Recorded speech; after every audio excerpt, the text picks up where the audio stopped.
Episode 33 this week, it's Catspaw. This one was hard to get through. Hard to get through. Not one of the better choices they ever made. It seems like we're joined in progress as Captain Kirk's on the Enterprise trying to get a hold of his landing party on this planet. He can't reach Sulu or Scott, but this third member of the away team, a crewman Jackson whom we've never heard of before, says he's ready to beam aboard. Kirk asks what happened to the other guys, and he just says, beam me aboard. Kirk calls for Dr. McCoy. They go to the transporter room. Jackson beams aboard. Kirk's like, what happened to Scott and Sulu? And the guy falls over dead. Just falls, slams his head on the floor of the transporter room. They roll him over and he's dead. And then he starts speaking. And some voice says that the ship's cursed, and if they try to go down to the planet, they'll all die. So Kirk immediately goes down to the planet with Spock and McCoy. He leads the assistant chief engineer, DeSalle, in charge of the ship. Well, her is not in charge for some reason. She's a bridge officer, but not in charge of the ship. The assistant chief engineer is. Well, they're looking around this planet. There's a bunch of fog there. They can't pinpoint why there's fog. And then, all of a sudden, the communications has interference. They can't communicate with the ship. So they walk on. And then a windstorm hits. It blows them around.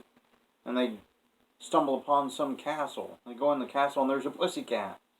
And so Captain Kirk's like, it's like trick-or-treating. And Spock's like, what's that? And Kirk laughs at him and says, he'll explain it later. They end up in some dungeon in chains, and then Sulu and Scott appear, but they're hypnotized or drugged or something.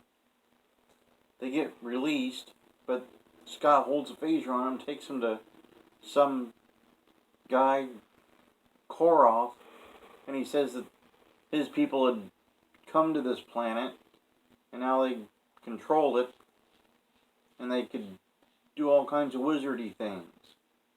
Shape-shifting and making objects appear and all types of things.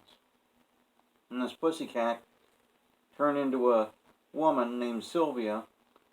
They would put the Enterprise in danger with voodoo, and then Kirk would stop it. Every time that these aliens would say something was going to happen, Kirk disproved it with ease. They put the Enterprise in a force field. There's like a block of plastic around the little makeshift Enterprise toy they had as the voodoo doll. Enterprise was breaking free of it. Quark kept saying it'll be a long, long time before any away party comes to find you. A very long time. 10 minutes passed and Enterprise was almost through the thing. Would have been 15 minutes. So they were not the greatest of sorcerers, apparently. Kirk hits on the lady, gets the information he needs, and they're able to defeat them. Sulu and Scott try to stop them with great big axes. Kirk and Spock take them out with ease. Kirk had stolen the magic wand that was the source of their power, apparently, breaks it, and then everything reverts to how the planet normally appears. The aliens die for some reason. It was never explained. Never once did they explain why they would die, because they reverted to their natural state when they were shapeshifters. And then they caught on fire for no reason and just smoldered. And that was basically it. It was a strange, poorly executed episode. Some interesting notes. This one was supposed to be a Halloween edition. NBC wanted a Halloween-based Star Trek episode at that time. So Gene Roddenberry's like, well, crank something out, I guess, and call it Halloweenish. They referenced Trick or Treat several times. Spock waffled, in fact, between knowing what that meant and not knowing what that meant. At first he said he wasn't familiar with it, and then later he seemed to know exactly all about Halloween's traditions and so forth. It was very strange. DeSalle First time I believe he had control of the ship. He was competent in the role. Chekhov had a really unfortunate wig in this episode.